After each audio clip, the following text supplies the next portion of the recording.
Salutations, painters. Are you 2 inches short of being 6 feet tall? Have you ever been turned down by a girl because she, quote unquote, doesn't date manlets? Or is it just me? Regardless, let's build toy soldiers that suffer from the same affliction.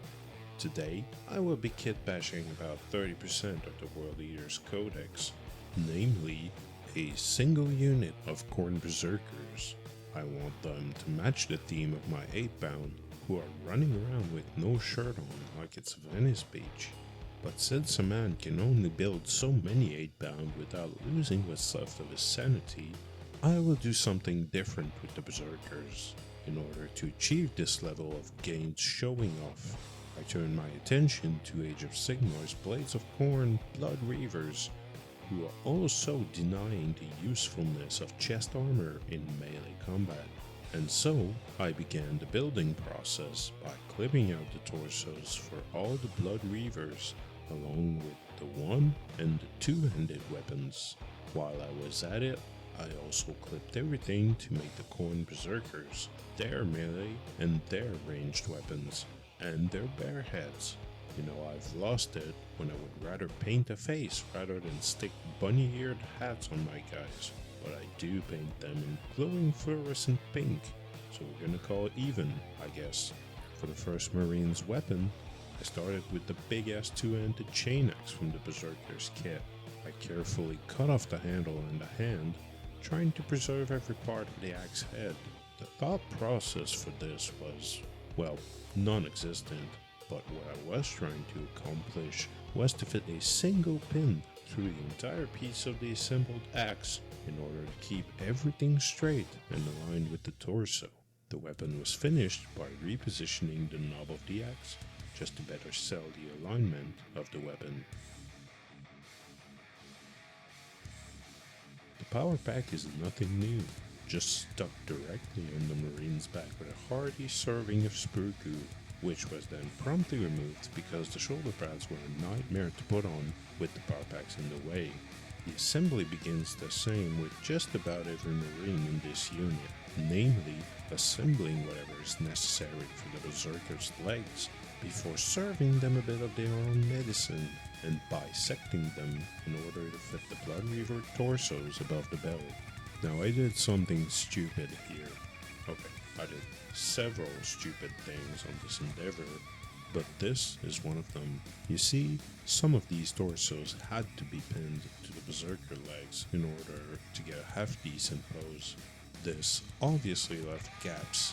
I then proved that no butcher's nails are needed for your brain to cease to function, because a gap filled everything with sprue goo. Everything. This took forever, and only in editing this video did I realize that I had milliput, green stuff, and Tamiya potty on hand that could have made my life a lot less miserable.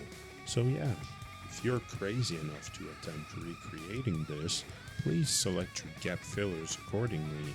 When the time came to glue the head on the minis, I created an angle on the Bloodreaver neck, just a rather simple squared surface that I could then invert and replicate on the Berzerker heads.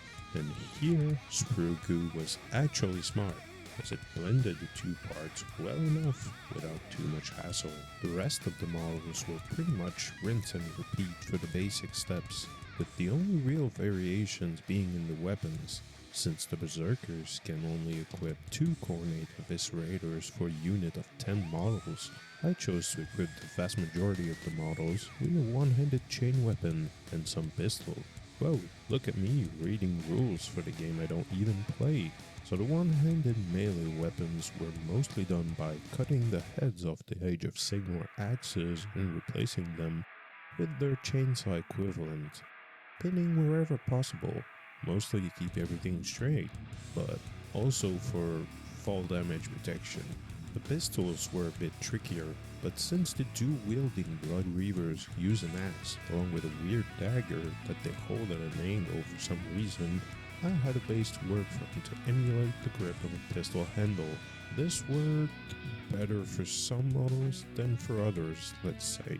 but as you will inevitably learn from watching my Kitbashes, I am a sucker for wacky posed minis, so I did not mind the final result too much. After the conversion work was finished and these guys were truly jacked up, I painted them in my WorldEaters hot pink butchered version of Heresy color scheme, which you can find a link to the original recipe in the corner right about now.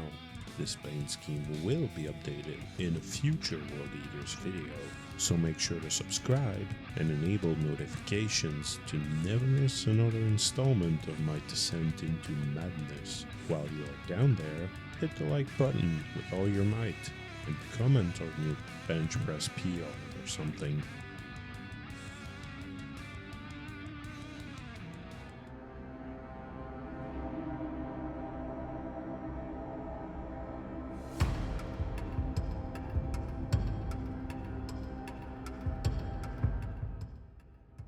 Thank you for watching yet another video. It has been a genuine pleasure to shed some blood in the process of making it. I hope it pleased you, and I look forward to future episodes.